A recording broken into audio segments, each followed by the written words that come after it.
Hello students, very very good evening to everyone. कैसे हैं आप सभी लोग? एकदम बढ़िया।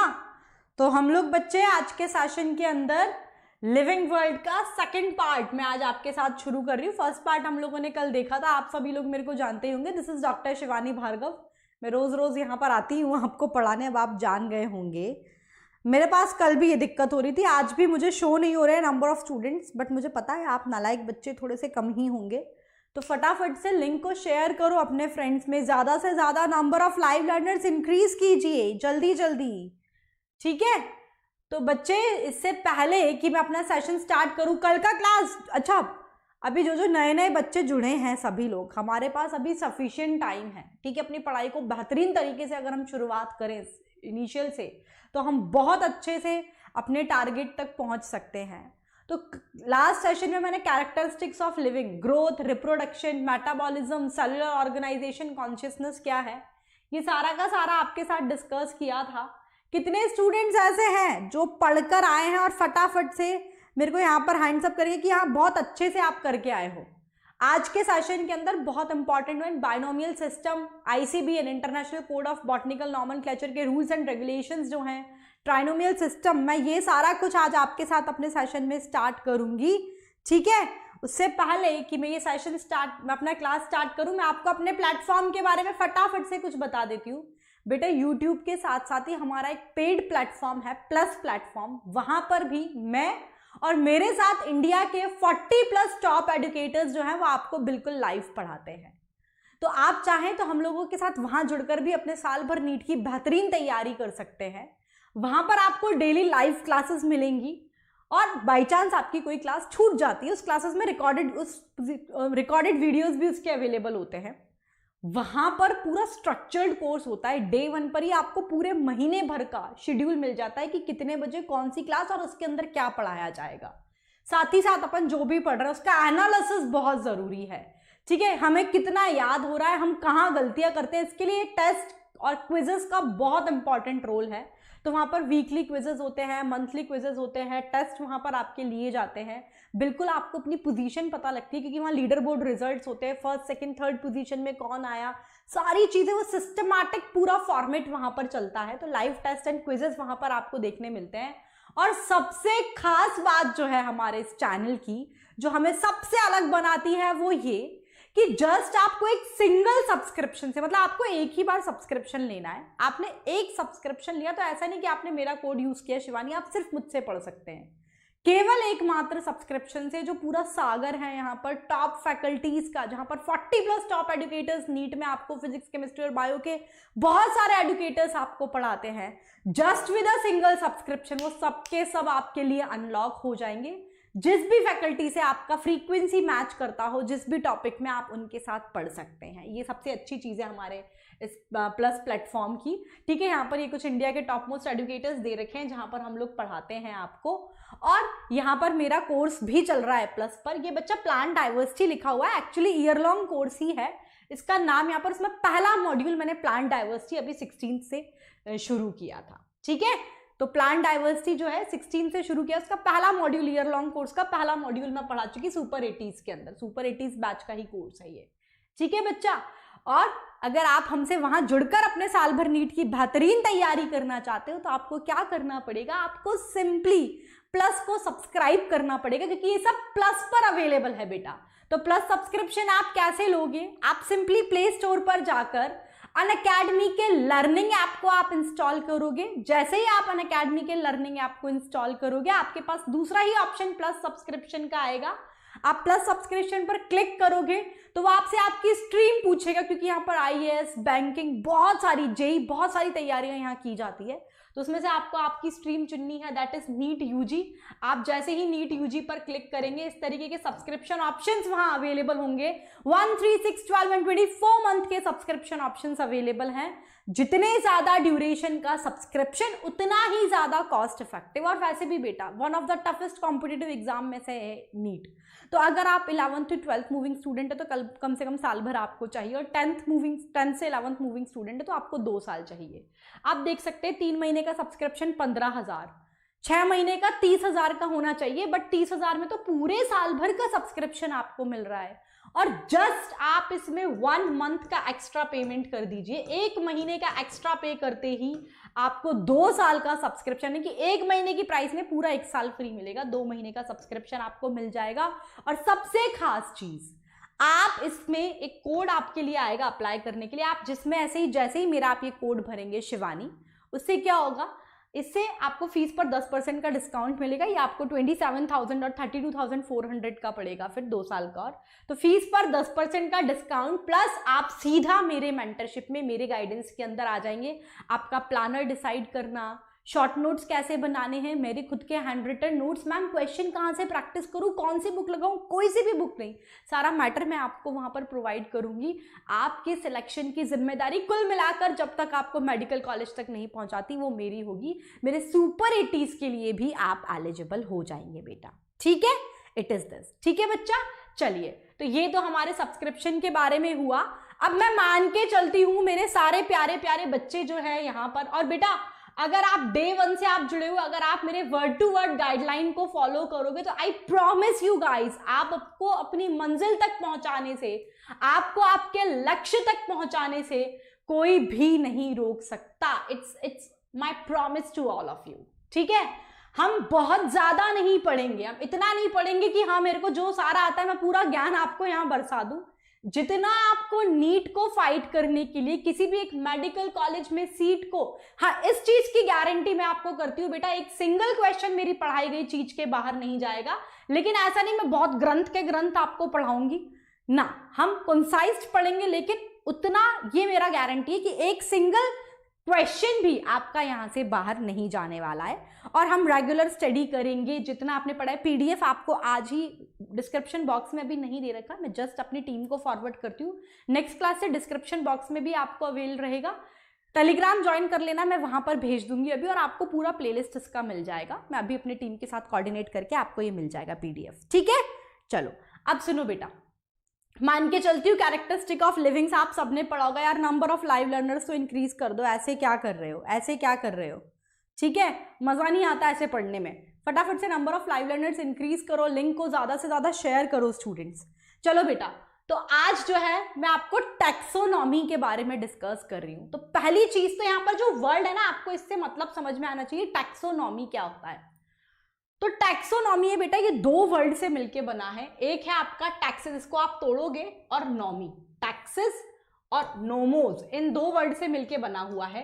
टैक्सेस का मतलब होता है अरेंजमेंट, और नोमोस का मतलब होता है लॉ।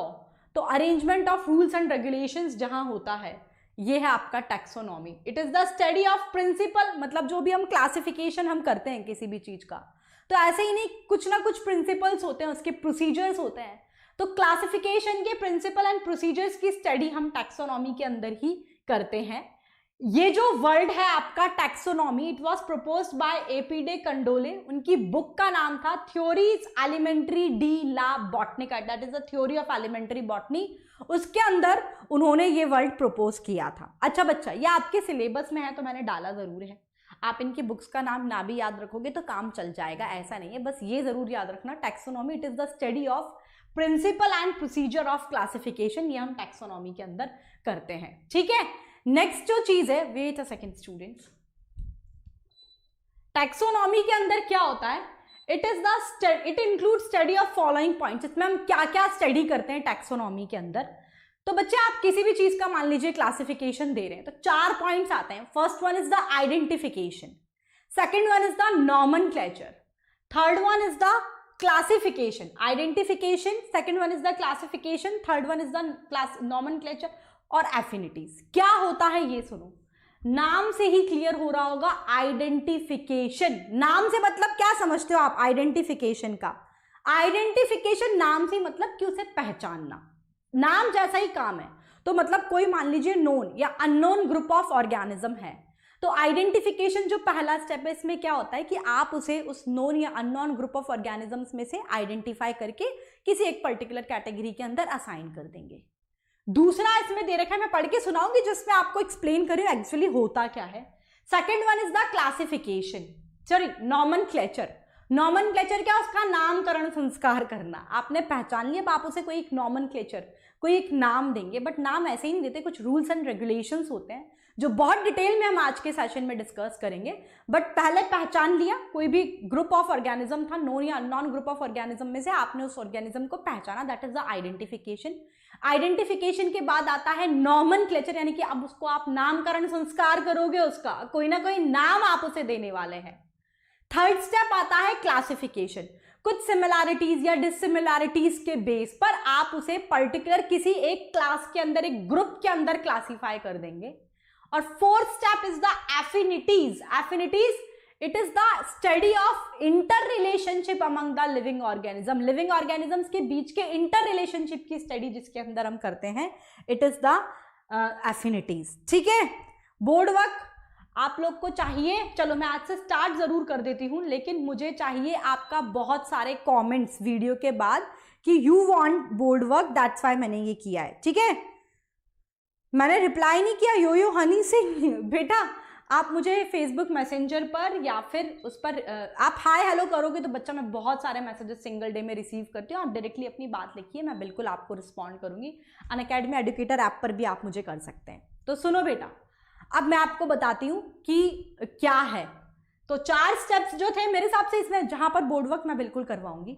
ये 4 स्टेप्स जो हमने डिस्कस किए, 4 स्टेप्स देखे ना हमने। पहला तो है आइडेंटिफिकेशन, ये नाम से ही पता लग रहा है आइडेंटिफिकेशन, यानी कि पहचान पत्र का काम करेगा, पहचानोगे आप इसके अंदर। सेकंड इज द नॉमेनक्लेचर, नाम से ही पता लग रहा है नॉमेनक्लेचर, यानी कि नामकरण संस्कार आप यहां पर करोगे इसका। ठीक है, तीसरा जो है इसके अंदर, इट इज द क्लासिफिकेशन। अब आप सिमिलैरिटीज और डिससिमिलैरिटीज के बेस पर इसे किसी एक पर्टिकुलर कैटेगरी के अंदर असाइन करने वाले हैं क्लासिफिकेशन में। And fourth step is the affinities. Affinities में क्या करते हैं बेटा, की पॉइंट है आपको आना चाहिए, it is the study of inter relationship among the living organism. Living organisms के बीच के इंटर रिलेशनशिप की स्टडी को हम ये कहते हैं। ठीक है, is it clear to everyone? चलो, तो देखो आप ये सारे पॉइंट्स हमें बहुत आसानी से समझ में आ गए होंगे। जस्ट एक न्यूज़पेपर रीडिंग लगा के हम इसको आगे फर्दर प्रोसीड करेंगे, आपको मेरे हिसाब से सबको समझ में आ गया होगा। तो टैक्सोनॉमी में इन पॉइंट्स की स्टडी करते हैं। पहला इज द आइडेंटिफिकेशन, जो मैंने आपको अभी जस्ट डिस्कस किया। लैंग्वेज देखिए, it is a process by which organism is recognised, हम उसे पहचानेंगे फ्रॉम द अदर, किसी दूसरे, बाय ऑलरेडी नॉन ऑर्गेनिज्म, मतलब जो ऑलरेडी नोन ऑर्गेनिज्म है उसमें से हम इसे पहचान के किसी एक पर्टिकुलर टैक्सोनॉमिक ग्रुप के अंदर डाल देंगे। दिस इज द आइडेंटिफिकेशन, यानी कि आपने पहचान लिया, रिकॉग्नाइजेशन यहां पर हो रहा है। ठीक है, this is the keyword, this is the recognise. ठीक है बच्चा, नेक्स्ट जो सेकंड जो इसके अंदर पॉइंट है, it is the nomenclature. As I told you, पहचान लिया, अब उसका नामकरण संस्कार आप करोगे, कोई ना कोई नाम आप देंगे। Naming of an organism, this is the key word of this. ठीक है, आपने इसका नामकरण संस्कार कर दिया। अब ऐसे नहीं राम श्याम सीता गीता कुछ भी रख दिया, वैसे हमारे में भी, अब आप लोग को पता होगा हिंदूज के अंदर तो ऐसा होता है, और बाकी का मेरे को इतना आइडिया नहीं है। अपने अभी नाम किसी वर्ड पर निकलता है, फिर उसके ऊपर नाम रख दिया जाता है। यहाँ पर ऐसा नहीं होता कि मर्जी आए जो नाम रख दिया। कुछ इंटरनेशनल रूल्स हैं, आपके रूल्स एंड रेगुलेशंस हैं, उनके बेसिस पर ये नामकरण संस्कार किया जाता है। और ये रूल्स एंड रेगुलेशंस अभी थोड़ी देर में बहुत डिटेल में आपके साथ आज के सेशन में डिस्कस करूंगी। तो it is the naming of organism international scientific rules and regulations के अकॉर्डिंग, यानी कि कीवर्ड नॉमेनक्लेचर में हम नेमिंग दे रहे हैं बेटा। ठीक है, नेक्स्ट दूसरा जो है, इट इज द क्लासिफिकेशन। नाम से ही पता लग रहा है, आप क्लासिफिकेशन करोगे। तो a process by which organism are grouped into convenient categories on the basis, मतलब कुछ ऑब्जर्वेबल, जिन कैरेक्टर्स को हम ऑब्जर्व कर सकते हैं, इन ऑब्जर्वेबल कैरेक्टर्स के बेस पर आपने उसे किसी कन्वीनियंट कैटेगरी के अंदर ग्रुप कर दिया, मतलब उसके अंदर डाल दिया। This is the classification. And बच्चा जो भी आप लोग को डाउट है प्लीज लेट मी नो। मैं सेशन के एंड में आपसे बिल्कुल आपको टाइम दूंगी इंटरेक्ट करने का, मैं आपके सारे क्वेश्चंस को एंटरटेन करूंगी, प्लीज अभी ना करें बच्चा। ठीक है, नेक्स्ट जो है एफिनिटीज, जो हमने की पॉइंट डिस्कस कर लिया था, study of inter relationship between the living organism, इसे हम एफिनिटीज कहते हैं। मेरे हिसाब से यहां तक की सारी चीजें सबको क्लियर होंगी। इज इट क्लियर बेटा? Now please let me know in the comment box. ये इसमें कुछ लिखने का बोर्ड वर्क इसलिए मैं बिल्कुल करूंगी, डोंट वरी। क्योंकि आइडेंटिफिकेशन यानी कि रिकॉग्नाइज करोगे, नॉमेनक्लेचर नामकरण संस्कार करोगे, क्लासिफिकेशन किसी कुछ इजीली ऑब्जर्वेबल कैरेक्टर्स के बेस पर आप उसे किसी पर्टिकुलर कैटेगरी में कैटेगराइज करोगे, और affinities it is the study of inter relationship between the living organism. This are the 4 point. I think it is clear to everyone right now. Clear है बच्चा? क्लियर है एकदम. ठीक है, चलिए नेक्स्ट जो है अब यहां पर हम डिस्कस करेंगे, एक है आपका ओल्ड सिस्टमैटिक्स और एक है बेटा नियो सिस्टमैटिक्स. ये दोनों क्या होते हैं ये मैं बताती हूं क्या है. यहां बोलने से कुछ नहीं होगा, मुझे कमेंट बॉक्स में चाहिए. एक हम चलो मैं बोर्ड वर्क कर लेती हूं आप लोग इतना. एक है ओल्ड सिस्टमैटिक और एक है बेटा आपका नियो सिस्टमैटिक्स. ओल्ड सिस्टमैटिक्स के अंदर कीवर्ड ये है बेटा, this are the branches related to the taxonomy. Old systematics के अंदर हम क्या करते हैं, ओल्ड सिस्टमैटिक्स के अंदर आप मॉर्फोलॉजिकल कैरेक्टर्स के बेस पर, ठीक है, देखो systematic is the study of diversity of organisms and their comparative evolution. मतलब कुल मिला के एक कीवर्ड आपको जो ध्यान रखना है, सिस्टमैटिक्स, ओल्ड सिस्टमैटिक्स के अंदर it include description of external morphological character of plant और लिविंग ऑर्गेनिज्म. एक्सटर्नल कैरेक्टर्स के बेस पर ये होता है, यानी कि morphological character of root, stem, leaves, flower, यानी कि एक्सटर्नल मॉर्फोलॉजी के बेस पर आप करते हैं. इसके अंदर क्या इंक्लूड होता है, मतलब सिर्फ एक्सटर्नल मॉर्फोलॉजिकल कैरेक्टर्स का डिस्क्रिप्शन होता है. ये तो है ओल्ड सिस्टमैटिक्स के अंदर. न्यू सिस्टमैटिक्स के अंदर बात करें बेटा तो एक्सटर्नल मॉर्फोलॉजी के अलावा इंटरनल कैरेक्टर्स और इवोल्यूशनरी रिलेशनशिप भी कंसिडर आउट उसके अंदर किया जाता है. ठीक है, क्लियर है बच्चा? चलो ये है तो external morphological characters of plant और लिविंग ऑर्गेनिजम्स ओल्ड सिस्टमैटिक्स के अंदर होते हैं. नियो सिस्टमैटिक्स की हम बात करें तो as I told you it include description of जितने भी एक्सटर्नल स्ट्रक्चर हैं, उसके साथ साथ structure of cell, developmental process, ecological यानी कि इंटरनल कैरेक्टर्स भी इसके अंदर इंक्लूड हैं. This is the thing. I think it is mainly based on evolutionary as well as genetic relationship. दोनों इसके अंदर आते हैं. ओल्ड सिस्टमैटिक में सिर्फ और सिर्फ मॉर्फोलॉजिकल कैरेक्टर्स, एक्सटर्नल मॉर्फोलॉजी को लिया जाता है. This is the thing. ठीक है, और नियो सिस्टमैटिक्स के लिए ये जो वर्ड थर्ड पॉइंट जो है very very important, make it a 3 star mark. It is used to know the interrelationship among the living organisms. It is used to know the interrelationship among the living organism. I think it is clear to everyone. Is it clear बेटा? यहाँ तक सभी को clear है? ठीक है, हमने old systematics और न्यू सिस्टमैटिक्स की बात की. ओल्ड सिस्टमैटिक्स में आपको सिंपल सा ये पॉइंट ध्यान रखना है. ओल्ड सिस्टमैटिक्स के अंदर हम बात करें तो आपका सिंपली इसमें सिर्फ और सिर्फ ओल्ड सिस्टमैटिक्स के अंदर it includes external morphology. External morphology लिया जाता है इसमें, एक्सटर्नल मॉर्फोलॉजी. लेकिन यही बात अगर हम नियो सिस्टमैटिक्स या फिर न्यू सिस्टमैटिक्स के अंदर करें तो एक्सटर्नल मॉर्फोलॉजी तो इंक्लूड होगी ही सही, इसके साथ साथ उसका जेनेटिक, सेलुलर, मतलब सारा जेनेटिक और evolutionary, it is mainly based on evolutionary as well as genetics, and it is used to know the interrelationship among the living organisms. This two are the key points about the new systematics. ठीक है, आपके beside the external, all the external characters के साथ साथ structure of cell, उसका developmental process और ecological information, ये तीनों points involved होते हैं. ये बेहद important है. ठीक है, बस यही terms आपको ध्यान रखनी, what is systematic and neo systematic. ठीक है, ये मेरे हिसाब से सबको क्लियर हो गया होगा.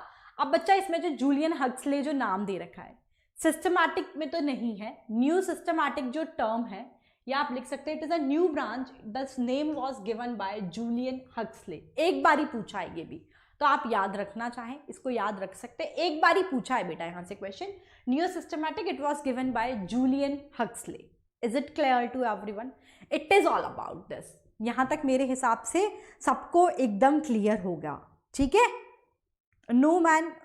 मॉर्फोलॉजी क्या है बच्चा? External appearance. जैसे रूट है तो रूट बाहर से कैसा दिखता है, मतलब सिर्फ हम उसकी अपीयरेंस जैसा जो बाहर से दिख रहा है सिर्फ उसकी बात कर रहे हैं. हमें नहीं पता सेलुलर कॉम्पोजिशन क्या है, उसका इंटरनल जेनेटिक मेकअप के बारे में कोई इंफॉर्मेशन नहीं है, उसका इवोल्यूशनरी कोई इंफॉर्मेशन नहीं है. जस्ट हमने सिर्फ बाहर, मॉर्फोलॉजी यानी कि होता है बाहर से जो दिखता है, एक्सटर्नल कैरेक्टरिस्टिक. उसके इंटरनल जेनेटिक मेकअप के बारे में कोई इंफॉर्मेशन नहीं होती। This is the morphology. Morphology यानी कि एक्सटर्नल अपीयरेंस की बात हो रही है बेटा, ठीक है। चलो ये क्लियर है आप सभी स्टूडेंट्स को। बेटा 12th का सिलेबस ऑल्टरनेट डेज पर चल रहा है, जैसे कल जेनेटिक्स कराया था, फिर आज लिविंग वर्ल्ड, फिर कल जेनेटिक्स में प्रोसीड करूंगी, ठीक है। चलो ये हो गया, यहाँ पर हम लोग इतना यहाँ पर डिस्कस कर चुके। या this point it is very very important. Practical significance of taxonomy important है। It is the identification of unknown organism. Question आ जाता है what is the practical significance of taxonomy. आप अननोन ऑर्गेनिज्म को आइडेंटिफाई कर लेते हैं इससे, that is the identification of unknown organism. It is the practical significance of taxonomy. ये मेरे हिसाब से सबको पता होगा। मैक्सिमम जेनेटिक डाइवर्सिटी जो है, maximum diversity of living organism, ये आपके ट्रॉपिकल रेन फॉरेस्ट के अंदर पाई जाती है। मैक्सिमम डाइवर्सिटी जो है, मैक्सिमम डाइवर्सिटी, सबसे ज्यादा डाइवर्सिटी ट्रॉपिकल रेन फॉरेस्ट के अंदर पाई जाती है, क्योंकि यहाँ पर एनवायरमेंटल बहुत ज्यादा प्रेडिक्टेबल और कांस्टेंट होता है, ज्यादा फ्लक्चुएशन नहीं होते। तो maximum diversity tropical rain forest के अंदर है, और सेकंड मैक्सिमम कोरल रीफ्स के अंदर पाई जाती है। ये दोनों पॉइंट्स आपको ध्यान रखने हैं, ठीक है। क्लियर बच्चा। रोहित आर्या, बेटा नीट 2021 का बैच ही तो स्टार्ट हो रखा है। मैम आप ही जूलॉजी भी पढ़ाओ। अनुभूति पांडे, बिल्कुल ऐसा नहीं है कि मैं सिर्फ बॉटनी पढ़ाऊंगी। It's nothing was like that 2021 और 2022 के लिए। इट्स नॉट लाइक, क्योंकि मैं खुद भी प्रोफेशन वाइज मैं भी डॉक्टर हूँ, तो ऐसा नहीं है कि मैं सिर्फ बॉटनी पढ़ाऊंगी। टॉपिक्स हमने डिस्ट्रीब्यूट कर रखे हैं। बिल्कुल मैं आपको जूलॉजी भी पढ़ाने वाली हूँ बेटा, ठीक है। चलो क्लियर है राजकुमार सबको ये? बिल्कुल बिल्कुल बिल्कुल क्लियर, ठीक है। तो यहां तक हम लोगों ने डिस्कस किया कि सबसे ज्यादा genetic diversity tropical rain forest में, second maximum it is in the coral reefs, ठीक है बच्चा।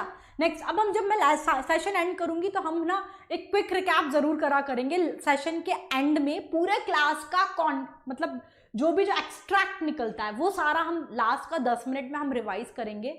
तो पूरा क्लास बहुत कंसंट्रेशन से सुनो। लास्ट के 10 मिनट आपने दिया तो आपको पूरी, मतलब मेरा कोशिश है कि अधिकतर चीजें आपको सेशन में ही याद हो जाएं, इसलिए तो बहुत ध्यान से सुनिएगा बेटा, ठीक है। चलो move on to the next one, binomial system. Very very very important, I am going to discuss with you guys, ठीक है। बाइनोमियल सिस्टम जो है, सबसे पहले याद रखना इनमें साइंटिस्ट के नाम इंपॉर्टेंट है। Who is known as the founder of binomial system, और सबसे पहले प्रपोज किसने किया? तो सबसे पहले प्रपोज बाइनोमियल सिस्टम को सबसे पहले प्रपोज किया था बेटा गैस्पर्ड बोहिन ने। उनकी एक बुक थी, उनकी बुक का नाम था पाइनेक्स थिएटर बॉटनिका। जिन भी स्टूडेंट्स को इनकी बुक का नाम याद नहीं हो, कोई बात नहीं, आप छोड़ सकते हैं। अच्छा, मैं ये जब भी ये लाइन बोल रही हूँ ना, कोई बात नहीं, आप छोड़ सकते हैं।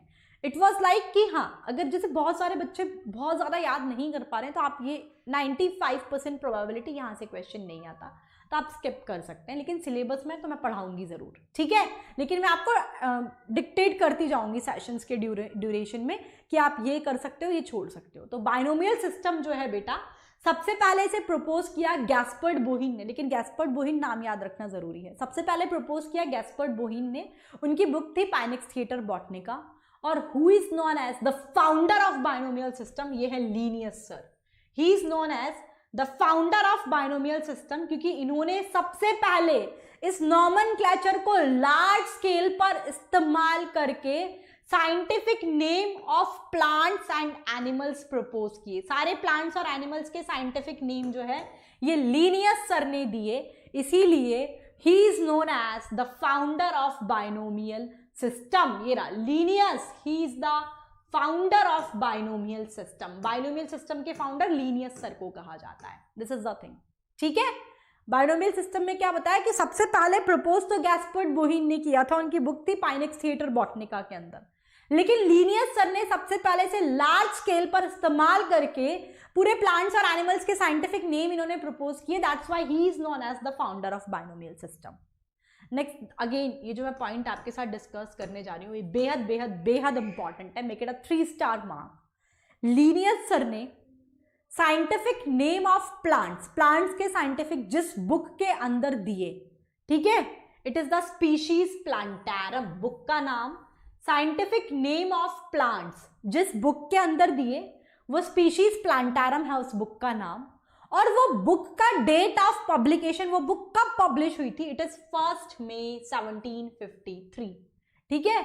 लीनियस सर ने साइंटिफिक नेम ऑफ प्लांट यानी कि प्लांट नॉमेनक्लेचर जिस बुक के अंदर दिया, it is the species plantarum, और ये बुक का डेट ऑफ पब्लिकेशन है 1 मई 1753। इसीलिए इस दिन से, अच्छा ये डेट भी याद करनी जरूरी है बेटा, ठीक है, ये डेट भी याद करनी जरूरी है, यहां से क्वेश्चन आता है, ठीक है, यहां से क्वेश्चन बिल्कुल आता है।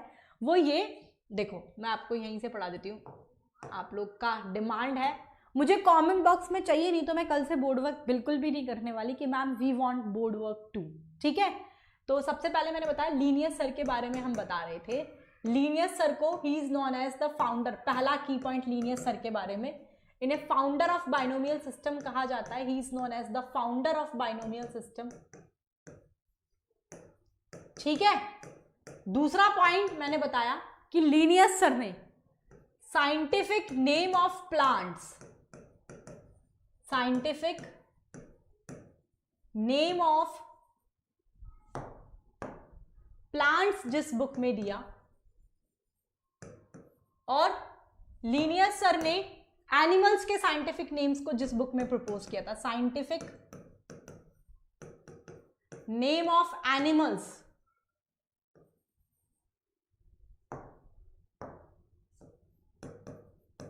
इनकी बुक का नाम और डेट ऑफ पब्लिकेशन दोनों बहुत इंपॉर्टेंट है। तो प्लांट्स के जिस बुक के अंदर दिया scientific name of plant, it is the species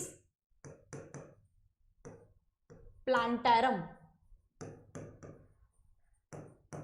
और साइंटिफिक नेम ऑफ एनिमल्स इन्होंने जिस बुक में दिया था बेटा, it is the systema naturae. और ये सिस्टेमा नेचुरी जो बुक है ना बेटा, इसका 10th एडिशन था, जिसके अंदर इन्होंने साइंटिफिक नेम ऑफ एनिमल्स दिए थे। सिस्टेमा नेचुरी का 10th एडिशन था। जितने भी लोग देख रहे हैं सबके सब वीडियो को लाइक करेंगे, और मुझे कमेंट बॉक्स में चाहिए, अगर मुझे यहाँ चैट बॉक्स में नहीं, वीडियो के एंड में अगर कमेंट बॉक्स में मुझे 50 से ज़्यादा कमेंट नहीं मिले कि ma'am we want board work 2, तो from next session onwards I am not doing that. और नेक्स्ट सेशन जेनेटिक्स का है तो अफोर्डेबल नहीं है, इसीलिए प्लीज़ कमेंट बॉक्स में डाल देना, otherwise I am not going to do the board work, ठीक है। आप लोग का फीडबैक 150 बच्चे देख रहे हो, 50 से ज़्यादा कमेंट्स मुझे चाहिए बोर्ड वर्क के लिए, तो मैं करूँगी, नहीं तो नहीं करूँगी कल से। आज लास्ट होगा, फिर याद रखना आप, ठीक है। जेनेटिक्स बहुत इंपॉर्टेंट चल रहा है, मैं बोर्ड वर्क नहीं करूँगी वहाँ। चलो बेटा आ जाओ। तो scientific name of plants, animals book में species plantarum, scientific name of animals उन्होंने जिस बुक में दिया, it is the systema naturae. और इसका डेट ऑफ पब्लिकेशन की हम लोग बात करें, ये भी इंपॉर्टेंट है। स्पीशीज प्लांटारम जिस तारीख को पब्लिश हुई थी, इट इज 1 मई 1753।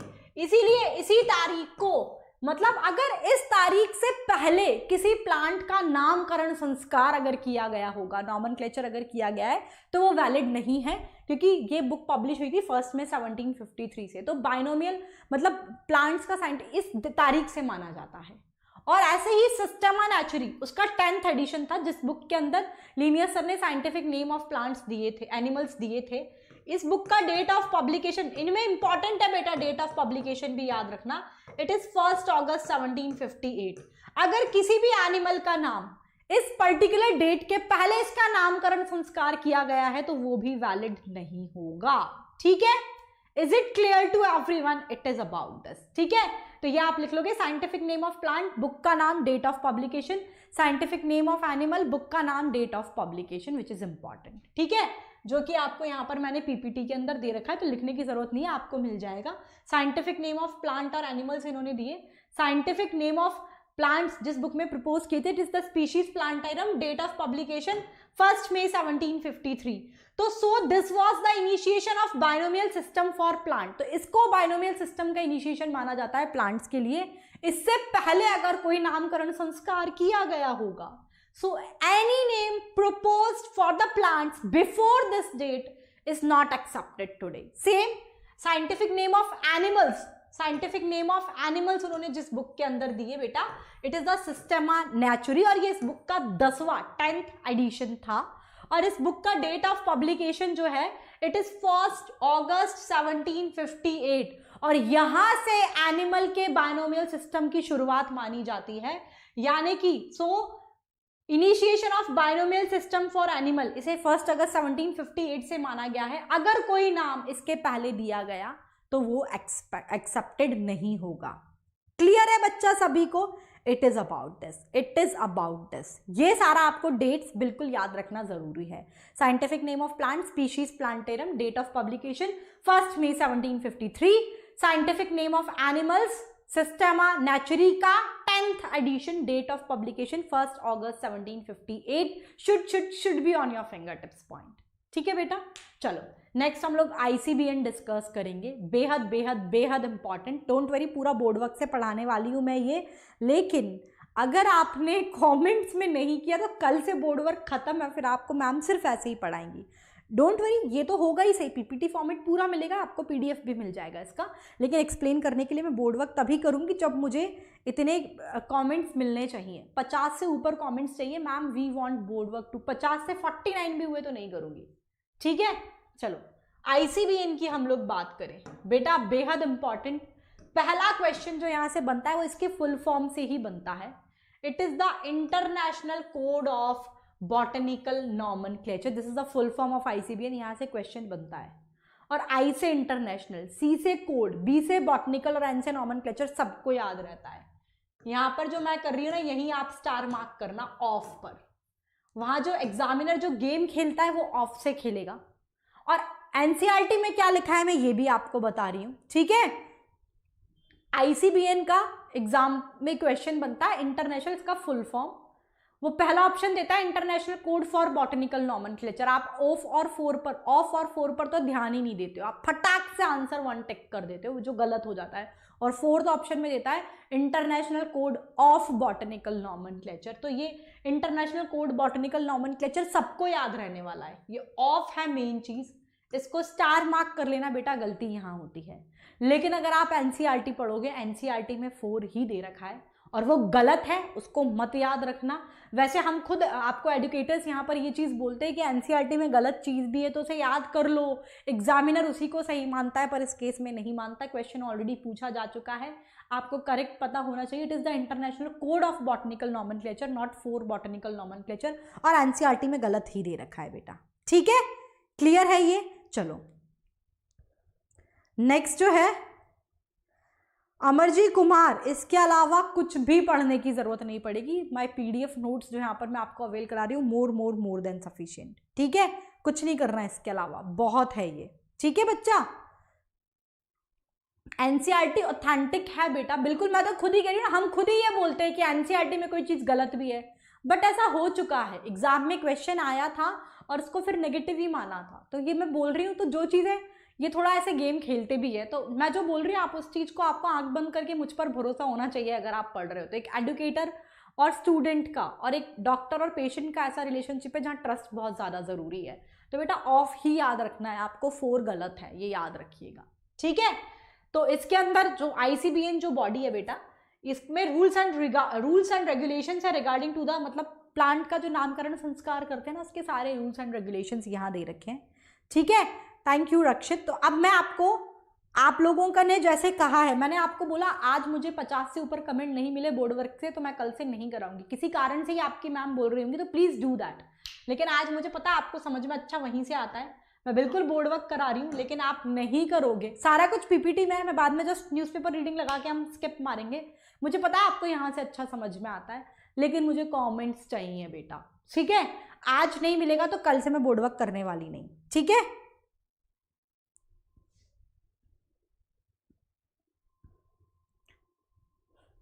चलो अब ICBN के रूल्स एंड रेगुलेशन में बता रही हूँ ना। सबसे पहला पॉइंट ये, अगर आप कोई भी प्लांट का नॉमेनक्लेचर कर रहे हो according to the binomial system, तो नेम ऑफ इंटरनेशनल, सबसे पहला रूल है बाइनोमियल सिस्टम के अकॉर्डिंग किसी भी स्पीशीज का जो नाम है ये आपके 2 कंपोनेंट और वर्ड से बना होना चाहिए। Name of any species it consist of 2 components और वर्ड। जैसे कि मैं मैंगो का बॉटनिकल नेम अगर आपको बोलूं तो it is the Mangifera indica. ठीक है, मैंजीफेरा इंडिका।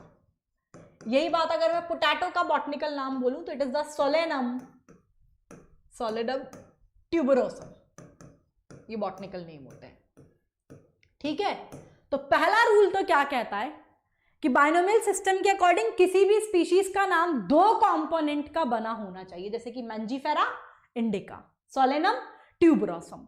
इसमें जो पहला कंपोनेंट, जो फर्स्ट एपिथेट है, पहला कंपोनेंट जो होता है this one, this is the generic name, ठीक है, ये उसका जेनेरिक नेम होता है। और जो दूसरा कंपोनेंट होता है जैसे कि इंडिका, ट्यूबरोसम, ये होता है बेटा स्पेसिफिक एपिथेट, ये होता है आपका specific epithet. This is the thing कि किसी भी चीज का आप नॉमेनक्लेचर दे रहे हैं, प्लांट का नॉमेनक्लेचर आप कर रहे हैं according to the binomial, by यानी कि मतलब ही दो है, बाय मतलब दो, तो उसका नाम दो कंपोनेंट और वर्ड्स का बना होना चाहिए, जिसमें जो पहला कंपोनेंट होता है, जैसे मैंजीफेरा इंडिका का मैंजीफेरा, सोलेनम ट्यूबरोसम का सोलेनम, इसका जो पहला कंपोनेंट है it is the generic name, और जिसका सेकंड कंपोनेंट होता है बेटा वो स्पेसिफिक एपिथेट होता है। This is the first rule, ठीक है, तो this is the first rule है इसका। दूसरा जो है वो ये देखो बच्चों, बिल्कुल मैं मानती हूँ प्लांट डाइवर्सिटी थोड़ा सा बोरिंग है, बट अफोर्डेबल नहीं है इसको छोड़ना। 10 से 12 क्वेश्चन यहाँ से मान के चलो हर साल बनते हैं। Living world, biological classification, plant kingdom, 10 question 100% यहाँ से आते हैं, तो हमें पढ़ना तो पड़ेगा बेटा, ठीक है। जूलॉजी उतना थोड़ा इंटरेस्टिंग होता है बट वेटेज बॉटनी का ज़्यादा है, तो keep this thing in your mind. हमें सिलेक्शन चाहिए, हम अपने एंटरटेनमेंट के लिए यहाँ लेक्चर नहीं ले रहे हैं, तो बहुत ध्यान से सुनिएगा, ठीक है। तो ये हो गया सोलेनम जेनेरिक नेम, यही जो मैंने आपको specific epithet, Mangifera indica mango का जेनेरिक नेम स्पेसिफिक एपिथेट। दूसरा रूल ये कहता है कि प्लांट नॉमेनक्लेचर के अंदर आपके टॉटोनिम्स जो हैं, प्लांट नॉमेनक्लेचर के अंदर आपके टॉटोनिम्स जो हैं बेटा ये वैलिड नहीं होते। अब टॉटोनिम्स क्या होते हैं? टॉटोनिम्स ये होते हैं जैसे कि मैंजीफेरा इंडिका है ना, तो मैंजीफेरा मैंजीफेरा मैंजीफेरा, यानी कि जेनेरिक नेम और स्पेसिफिक एपिथेट सेम हो, मैंजीफेरा।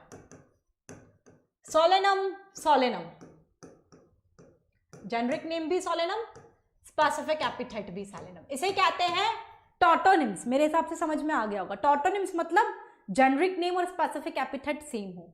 तो प्लांट्स के अंदर, प्लांट नॉमेनक्लेचर के अंदर तो आपके जो टॉटोनिम्स हैं ये आपके वैलिड नहीं है, लेकिन यही बात एनिमल नॉमेनक्लेचर की जाए तो उसके अंदर बिल्कुल आपके टॉटोनिम्स वैलिड होते हैं, जैसे कि Rattus, rattus generic name specific epithet सही है, सेम है, रेट के लिए यूज किया जाता है। नाजा, नाजा इंडियन कोबरा के लिए ये नाम यूज किया जाता है, जेनेरिक नेम स्पेसिफिक एपिथेट एकदम सही है। तो जूलॉजिकल नॉमेनक्लेचर में, एनिमल नॉमेनक्लेचर के अंदर टॉटोनिम्स बिल्कुल वैलिड है बेटा, लेकिन यही बात अगर प्लांट नॉमेनक्लेचर की जाए तो टॉटोनिम्स वहां पर वैलिड नहीं होते हैं। ये देखिए मैंजीफेरा मैंजीफेरा टॉटोनिम्स वैलिड नहीं है, लेकिन animal nomenclature, international code of zoological nomenclature के अंदर ये बिल्कुल वैलिड है। जैसे कि नाजा, नाजा इंडियन कोबरा को कहा जाता है, रेटस, रेटस ये रैट का जूलॉजिकल नॉमेनक्लेचर है, ठीक है। तो this is the second rule of ICBN कि नॉमेनक्लेचर में टॉटोनिम्स प्लांट नॉमेनक्लेचर में वैलिड नहीं है, प्लांट नॉमेनक्लेचर में वैलिड नहीं है, लेकिन एनिमल नॉमेनक्लेचर के अंदर ये बिल्कुल वैलिड है, ठीक। तीसरा रूल जो है बेटा इसके अंदर, थर्ड रूल जो है इट इज दैट कि जो जेनेरिक, आपने बाइनोमियल नॉमेनक्लेचर के अकॉर्डिंग पहला वर्ड जेनेरिक नेम, दूसरा वर्ड स्पेसिफिक एपिथेट, तो तीसरा रूल ये कहता है कि जेनेरिक नेम का पहला वर्ड, जैसे कि यहां नहीं दे रखा, चलो मैं बताती हूँ, वो ये कहता है, मैं ये इसके बाद ये इसमें पढ़ाऊंगी बिल्कुल बोर्ड के अंदर, मैं ये बता देती हूँ। तीसरा रूल ये कहता है कि जेनेरिक नेम क्या है? सोलेनम, जेनेरिक नेम का पहला वर्ड और स्पेसिफिक एपिथेट का पहला वर्ड सोलेनम ट्यूबरोसम। तीसरा रूल ये कहता है कि जेनेरिक नेम का पहला word should be in capital letter, ये आपका कैपिटल लेटर में ही होना चाहिए, और स्पेसिफिक एपिथेट का पहला word it should be in small letter, ये स्मॉल लेटर में ही होना चाहिए। This is the another rule of ICBN. जैसे कि मैंजीफेरा मैंजीफेरा इंडिका, तो मैंजीफेरा का M should be in capital letter and indica का I it should be in small letter. Generic name का पहला वर्ड हमेशा कैपिटल लेटर होगा, specific epithet का पहला वर्ड हमेशा स्मॉल लेटर होगा। This is another rule of ICBN. लेकिन इस रूल में एक ट्विस्ट है। ट्विस्ट ये है कि बिल्कुल आपका स्पेसिफिक एपिथेट का पहला वर्ड भी कैपिटल लेटर में हो सकता है, लेकिन कंडीशन वो जब स्पेसिफिक एपिथेट किसी पर्सन के नाम के ऊपर बेस्ड हो, तो उस कंडीशन में बिल्कुल आपका स्पेसिफिक एपिथेट जो है आप कैपिटल लेटर में लिख सकते हैं। लेकिन अब चीज़ ये मैम हमें इतने बॉटनिकल नॉमेनक्लेचर थोड़ी याद होंगे नाम। मैंजीफेरा इंडिका आप पढ़ा रहे हो, मैंगो का सोलेनम ट्यूबरसम याद रह जाएगा। अब कई बार क्वेश्चन क्या आता है, इनमें से कौन सा आईसीबीएन के रूल्स एंड रेगुलेशंस के हिसाब से सही लिखा है, तो आप कैसे पहचानोगे? क्योंकि रूल तो मैंने बोल दिया है कि स्पेसिफिक एपिथेट का पहला वर्ड भी, अब मुझे तो पता ही नहीं है, मान लो कि साइंटिस्ट के नाम के ऊपर बेस्ड है तो इस वजह से इसे कैपिटल में लिखा है, तो उसके बहुत ज्यादा एग्जाम्पल नहीं, सिर्फ एक एग्जाम्पल आपको याद रखना है, दैट इज द आइसोएट्स पेंटी। ठीक है, इसमें जो पेंटी का जो पी है ये बिल्कुल आपका कैपिटल लेटर में यूज किया है, because it is based on the name of person. अगर स्पेसिफिक एपिथेट किसी पर्सन के नाम के ऊपर बेस्ड है तो उसके अंदर ये किया है। ठीक है, अरे बेटा अंडरलाइन नहीं किया मैंने, ये मैंने आपको एक्सप्लेन करने के लिए लिखा है। ठीक है, अभी मैंने पूरे रूल्स कहाँ पढ़ा है, रुक तो जाओ, रूल्स एंड रेगुलेशंस तो क्लियर करने दो। और अच्छा एक चीज और, ये जो अंडरलाइन वाली बात अरमान मलिक बोल रहे हो, एग्जाम में जो क्वेश्चन आता है और आया भी है उसमें अंडरलाइन नहीं आता। ठीक है, तो उस कंडीशन में आप ये नहीं कि सारे ही गलत है, आप according to the options choose करोगे या, but definitely it is one of the rule. लेकिन मैंने भी आपको जितने रूल पढ़ाए उसके हिसाब से मैं नॉमेनक्लेचर करती जा रही हूँ। ठीक है बच्चा, क्लियर है सबको अभी ये? क्योंकि आप यहाँ पर 13th वाले हो, लेकिन मैं पढ़ा के चल रही हूँ कि 11th वाला जो बच्चा है वो पहला एक्सपोजर है उसका, तो उसको क्लियर होनी चाहिए सारी चीजें। तो पहला लेटर जो है जेनरिक नेम का, as I told you, first letter जो है, ये जो रूल था अभी हमने डिस्कस किया, पहला लेटर जो है जेनरिक नेम का यही लिखा हुआ है, ये आपका कैपिटल लेटर में होना चाहिए। और जो पहला लेटर होता है स्पेसिफिक एपिथेट का, स्पेसिफिक नेम, ठीक है, स्पेसिफिक एपिथेट, ये आपका it should be in small letter, which you can see Mangifera का M is in capital letter, indica का I it is in small letter. लेकिन अगर स्पेसिफिक नेम किसी पर्सन के नाम के ऊपर बेस्ड है, if it is based on name of any person, तो ये बिल्कुल आपका कैपिटल लेटर में हो सकता है। एकमात्र एग्जांपल इसका हम याद करते हैं, इट इज द आइसोएट्स पेंटी, इसका पी कैपिटल लेटर में, और ये बिल्कुल करेक्ट नॉमेनक्लेचर है because it is based on the name of person. ठीक है, क्लियर है बच्चा ये सबको? ठीक है, ये हो गया। नेक्स्ट जो हम डिस्कस कर रहे हैं, नेक्स्ट पॉइंट ये, व्हेन जब आप फ्री हैंडेड लिख रहे हो या फिर आप टाइप कर रहे हो, इस कंडीशन में जो जेनरिक नेम और स्पेसिफिक एपिथेट को मैं सेपरेटली अंडरलाइन करेंगे। और अगर टाइपिंग फॉर्म में है, प्रिंटिंग फॉर्मेट में है, तो ये इटैलिसाइज्ड लिखे हुए होने चाहिए, क्योंकि ये आपके लैटिन ओरिजिन को दर्शाते हैं। ठीक है, क्या कह रहा है नेक्स्ट रूल? ये कहता है अगर आप फ्री हैंडेड लिख रहे हैं या फिर टाइपिंग करवा रहे हैं, तो जेनरिक नेम जैसे कि मैंजीफेरा, मैंजीफेरा इंडिका, तो ये आपको जब आप ऐसे लिख रही हो ना, मैं तो मुझे इसे सेपरेटली अंडरलाइन करना पड़ेगा। When written with free handed और टाइप, तो आपको जेनरिक नेम और स्पेसिफिक एपिथेट को शुड बी सेपरेटली अंडरलाइंड, आपको सेपरेटली ऐसे अंडरलाइन करना पड़ेगा। लेकिन अगर आप प्रिंटिंग फॉर्म में दे रहे, बट इफ प्रिंटिंग, तो ये आपके इटैलिक्स में होंगे, जिससे कि ये इसके लैटिन ओरिजिन को दर्शाते हैं। ठीक है, ये इसके लैटिन ओरिजिन को दर्शाते हैं। ठीक है, ये हो गया। नेक्स्ट, हम जब ये भी नॉमेनक्लेचर सही नहीं है वैसे तो, हम जब नामकरण संस्कार किसी का कर रहे हैं तो उसके अकॉर्डिंग ये कहता है next rule, name of scientific, जिसने भी इसका ये नाम दिया है, हु प्रपोज दिस नॉमेनक्लेचर, उसे इसके शॉर्ट में लिखना पड़ता है। जैसे कि Mangifera indica Linnaeus, this one, Mangifera indica Linnaeus, Linnaeus short form में लिख दिया। तो नेम ऑफ साइंटिस्ट जिसने ये नॉमेनक्लेचर दिया है, उनका नाम should be written in short after the specific name, specific name के बाद उनका नाम शॉर्ट में पीछे लिखना पड़ता है। This is the another rule of ICBN. Is it clear बेटा? Is it clear? यहां तक सबको क्लियर है? ठीक है, तो ये एक पॉइंट है कि should be written in short, ये लिखोगे आप, द मैंजीफेरा इंडिका लीनियस। ये क्वेश्चन आ जाता है कि जो लीनियस जो साइंटिस्ट का नाम है, ये कौन से साइंटिस्ट का नाम है, तो जिन्होंने ये नॉमेनक्लेचर दिया है उनका नाम हम लास्ट में शॉर्ट में लिखते हैं। ठीक है, बिल्कुल बेटा, मैं फुल सिलेबस पढ़ाऊंगी। Next, name of scientist. अब हमने बोला था जेनरिक नेम और स्पेसिफिक एपिथेट को फ्री हैंडेड लिख रहे हो तो आप सेपरेटली अंडरलाइन करो, प्रिंटिंग फॉर्म में है तो इटैलिसाइज करवाओ।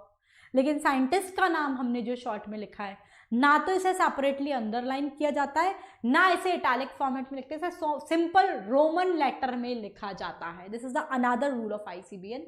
Name of scientist should be neither underlined nor written in italics. ये सिंपल रोमन लेटर्स में, मतलब सिंपल अल्फाबेट्स में ही लिखा जाता है। This is the another rule of ICBN. ठीक है, ये आपका नेक्स्ट रूल है। नेक्स्ट जो है साइंटिफिक नेम जो है, मतलब जो हम ये नामकरण जैसे मैंजीफेरा इंडिका दिया, सोलेनम ट्यूबरसम दिया, तो जो साइंटिफिक नेम है, इंपॉर्टेंट रूल है, ये आपका लेटिन और ग्रीक लैंग्वेज से ही डिराइव होना चाहिए, because this are the dead language. इन पर अभी काम नहीं चल रहा है, तो they should be derive from Latin और ग्रीक लैंग्वेज। ऐसे नहीं कुछ भी नाम उठा के रख दिया। तो ये जो नाम जो हम देते हैं, साइंटिफिक नेम जो दे रहे हो, ये लेटिन और ग्रीक लैंग्वेज से ही डिराइव होना चाहिए। ठीक है, दूसरा हर्बेरियम शीट वैसे बेहद इंपॉर्टेंट है, मैं टैक्सोनॉमिकल एड्स में आपके साथ डिस्कस करूंगी। ठीक है, लेकिन अभी आप एक रूल ये देख लो कि आप टाइप स्पीशीमेन, यानी कि जो भी न्यूली डिस्कवर्ड प्लांट है उसका जो टाइप स्पीशीमेन, एक हर्बेरियम शीट हमें ड्राई गार्डन में देनी पड़ती है। उसके हर्बेरियम शीट मतलब एक शीट होता है जिस पर प्लांट को ड्राई करके, प्रिजर्व करके चिपकाते हैं हम उसके ऊपर। ठीक है, उसमें हम प्लांट का बॉटनिकल नेम क्या है, इंग्लिश नेम क्या है, लोकल नेम क्या है, कलेक्टर मतलब जिसने भी इसको कलेक्ट किया है स्पीशीमेन को, उसका नाम क्या है, ये प्लांट किस फैमिली को बिलोंग करता है, कहाँ से कलेक्ट किया है, प्लेस ऑफ कलेक्शन और डेट ऑफ कलेक्शन, ये सारी इन्फॉर्मेशन होती है। खैर, इसका डिटेल डिस्कशन मैं आपको हर्बेरियम शीट के टाइम पर करवाऊंगी।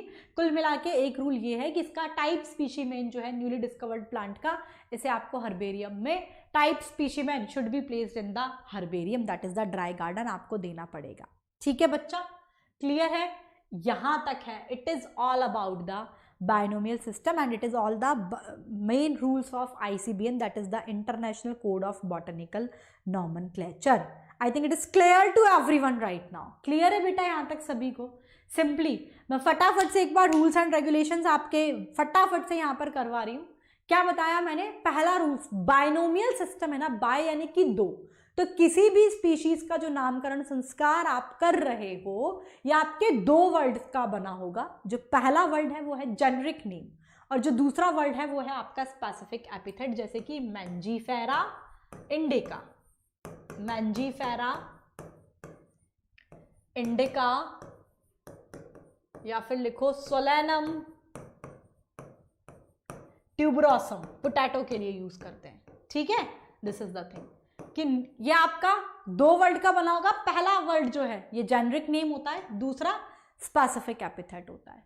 दूसरा रूल ये कि प्लांट नॉमेनक्लेचर के अंदर, प्लांट्स के अंदर हम बात करेंगे अगर, तो टॉटोनिम्स जो हैं, टॉटोनिम्स प्लांट्स के अंदर टॉटोनिम्स वैलिड नहीं है, लेकिन एनिमल्स के अंदर बात करें, जूलॉजिकल नॉमेनक्लेचर में बात करें, तो आपके टॉटोनिम्स जो हैं ये आपके बिल्कुल वैलिड होते हैं।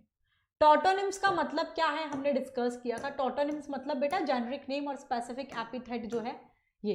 प्लांट्स के अंदर तो टॉटोनिम्स वैलिड नहीं है, एनिमल नॉमेनक्लेचर में वैलिड है, जैसे कि रेटस, रेट के लिए यूज करते हैं, एंड नाजा हम इंडियन कोबरा के लिए यूज करते हैं।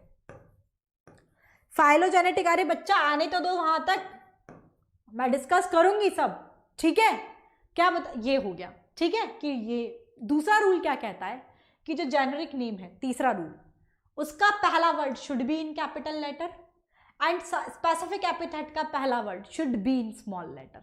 ठीक है, लेकिन अगर स्पेसिफिक एपिथेट किसी पर्सन के नाम के ऊपर बेस्ड है, आइसोएट्स पेंटी, क्या है इसके आगे पीछे कुछ नहीं याद रखना, जस्ट आप ये याद रख लो, एक एग्जाम्पल याद रखना, आइसोएट्स पेंटी, इसमें स्पेसिफिक एपिथेट का पहला वर्ड कैपिटल लेटर में होता है। और ये कब हो सकता है? अगर स्पेसिफिक एपिथेट आपके किसी पर्सन के नाम पर बेस्ड हो। ठीक है, नेक्स्ट रूल क्या कहता है कि जब आप फ्री हैंडेड लिख रहे हो ना, तो आपको इनको सेपरेटली, इनके नाम को, जेनरिक नेम और स्पेसिफिक एपिथेट को अंडरलाइन करना पड़ेगा, और प्रिंटिंग फॉर्म में तो इसे इटैलिक में होना पड़ेगा। एक रूल ये कहता है कि जिस भी साइंटिस्ट ने ये नॉमेनक्लेचर दिया है, उनका नाम should be written in short after the nomenclature, और नेक्स्ट रूल ये कहता है कि साइंटिफिक नेम, साइंटिस्ट के नेम को ना तो सेपरेटली अंडरलाइन किया जाएगा ना इटैलिक में हम लिखते हैं। ये हो गया, ठीक है। फिर हम लोगों ने ये टॉर्टरेंस वाला हो गया, ये हो गया। फिर हम बता रहे कि टाइप स्पीशीमेन हर्बेरियम, मतलब टाइप स्पीशीमेन जो भी है न्यूली डिस्कवर्ड प्लांट का, इसे आपको हर्बेरियम में देना होता है। This are the things. Is it clear to everyone? चलो ये हो गया। मैं लास्ट में सारे क्वेश्चंस ले लूंगी। नेक्स्ट, ये तो हमने बाइनोमियल सिस्टम की बात की थी। नेक्स्ट जो है ट्राइनोमियल सिस्टम क्या है, तो ये सुनिए। ट्राइनोमियल सिस्टम जो है बेटा, एक second, Julian proposed by Huxley and Strickland, LANDT है, ठीक है। हक्सले एंड स्ट्रिकलैंड ने प्रपोज किया ट्राइनोमियल सिस्टम। नाम से ही पता लग रहा है ट्राई यानी कि तीन, जैसे बाइनोमियल सिस्टम 2 वर्ड्स थे, इसमें 3 है। अगर अकॉर्डिंग टू दिस सिस्टम किसी भी प्लांट स्पीशीमेन का जब हम नामकरण संस्कार करेंगे तो उसके 3 नेम होते हैं। First one is the generic name, second one is the specific epithet, और थर्ड जो होता है इसके अंदर, it is the sub specific name. अगर किसी स्पीशीज के अंदर बहुत सारी वैरायटीज हैं तब हमें ट्राइनोमियल सिस्टम का इस्तेमाल करना पड़ता है, और उसमें फिर उसकी तीसरा जो वर्ड होता है, पहला तो जेनरिक नेम को ही दर्शाएगा, ठीक है, दूसरा आपके स्पेसिफिक एपिथेट को ही दर्शाता है, और जो थर्ड जो है ये उसकी वैरायटीज, उसके सब स्पेसिफिक एपिथेट होता है, सब स्पेसिफिक नेम होता है। जैसे कि मैंने बताया कब यूज करते हैं, जब बहुत ज्यादा वेरिएशन है किसी स्पीशीज में, जैसे कि गोभी, brassica oleracea botrytis, brassica oleracea capitata and brassica oleracea kohlrabi. तो ये 3 नाम है ना, brassica is the generic name, oleracea is the specific epithet, botrytis, capitata and kohlrabi ये आपके सब स्पेसिफिक नेम, इसकी वैरायटीज हैं, कैबेज, कॉलीफ्लावर एंड नॉल। तो जब किसी स्पीशीज में बहुत सारी वैरायटीज होती है तब आपके ट्राइनोमियल सिस्टम को यूज किया जाता है। पहला नेम वही जेनरिक नेम, दूसरा वही स्पेसिफिक एपिथेट, तीसरा इसमें उसकी वैरायटी सब स्पेसिफिक नेम होता है। और आपका ये जो ट्राइनोमियल सिस्टम है हक्सले और स्ट्रिकलैंड ने प्रपोज किया था। पहला वर्ड कीवर्ड, की पॉइंट, दूसरा की पॉइंट क्या क्या, जेनरिक नेम, स्पेसिफिक एपिथेट और आपका सब स्पेसिफिक नेम होता है इसके अंदर।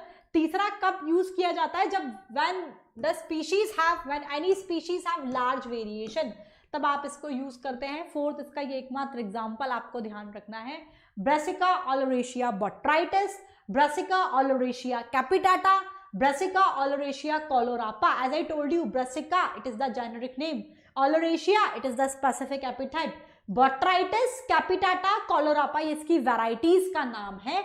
जैसे कि ब्रेसिका ये कॉलीफ्लावर को कहा जाता है, ब्रेसिका ओलरेशिया कैपिटाटा कैबेज के लिए कहा जाता है, और ब्रेसिका ओलरेशिया कोलोरापा ये नॉल के लिए कहा जाता है, ठीक है।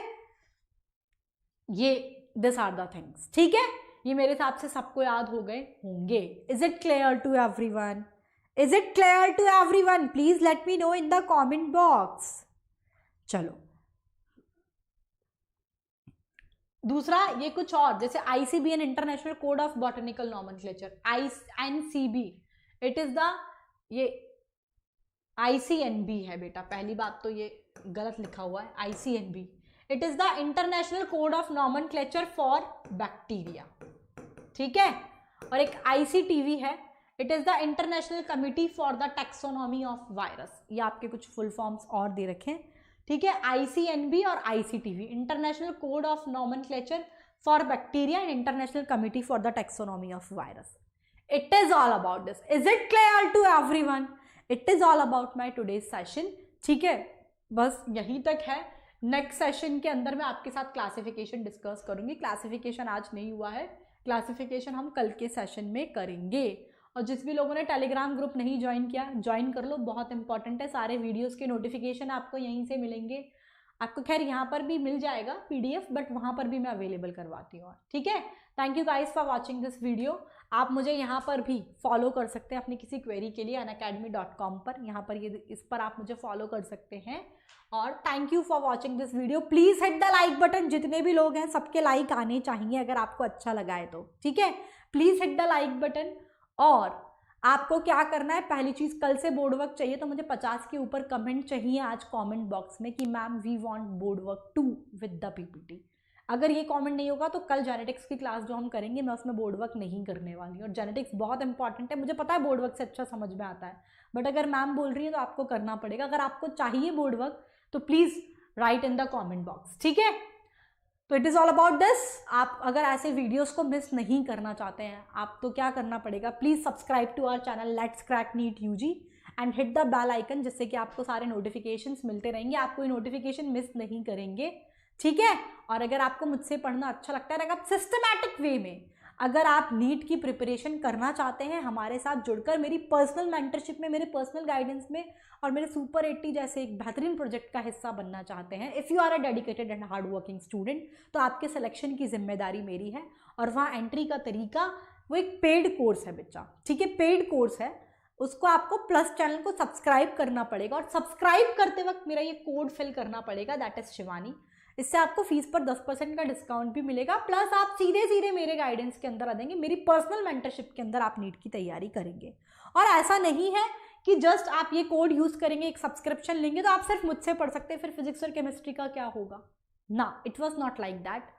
केवल एकमात्र सब्सक्रिप्शन, सबसे खास बात हमारे प्लेटफॉर्म की ही ये है, केवल एकमात्र सब्सक्रिप्शन। और उससे संडे का बेटा मैं इसका टाइम टेबल अपलोड करती हूँ, वैसे तो होती है संडे को भी क्लास और होगी आपकी, और फिर भी इसकी पूरी जानकारी मैं आपको कल दे दूँगी, ठीक है। और आपको इससे क्या फ़ायदा मिलेगा, आप डायरेक्टली मेरे मेंटरशिप में भी आ जाएंगे और मेरे उसमें आ जाएंगे। आप लोग को कमेंट बॉक्स में कमेंट करना है आपको जो चाहिए वो, ठीक है। अच्छा एक चीज़ और, मैं सबके कमेंट्स का रिस्पॉन्स नहीं करती हूँ, ठीक है, लेकिन मैं पढ़ती सबके हूँ, ठीक है। रिस्पॉन्ड इसलिए नहीं, आप मुझे कोई आपकी क्वेरीज हो आप मुझे एडुकेटर ऐप पर, मेरे फेसबुक मैसेंजर पर, क्योंकि बच्चा आप समझते हो इतनी सारी क्लासेस लेने के बाद 2 से 2,500 SMS हम रिसीव करते हैं रेगुलर डेली के, तो उनको रिस्पॉन्ड करना पॉसिबल नहीं होता, बट फिर भी मैं कोशिश करती हूँ उस सेम डे नहीं 2-3 दिन के अंदर मैं सबको रिस्पॉन्ड करूँ। हाय हेलो का जवाब नहीं मिलता, क्योंकि जो काम की चीज़ होती है मैं उनको रिस्पॉन्ड करने की प्रेफरेंस पहले देती हूँ, तो हाय हेलो का जवाब नहीं दे पाती मैं, बट बाकी मैं आपको रिस्पॉन्ड करूँगी। दूसरी चीज़, आप जो भी बात कमेंट्स के द्वारा, वीडियो में कमेंट्स के द्वारा आप जो भी चीज़ लिखते हैं वो मुझ तक ज़रूर पहुंचती है, मैं भले ही रिस्पॉन्ड नहीं करती, मैं कमेंट्स सारे देखती हूँ, तो बोर्ड वर्क वाले कमेंट्स मुझे चाहिए कल, अगर बोर्ड वर्क चाहिए तो, ठीक है। Bye bye everyone, thank you for watching this, कल मिलेंगे इसी समय पर, बाय बाय।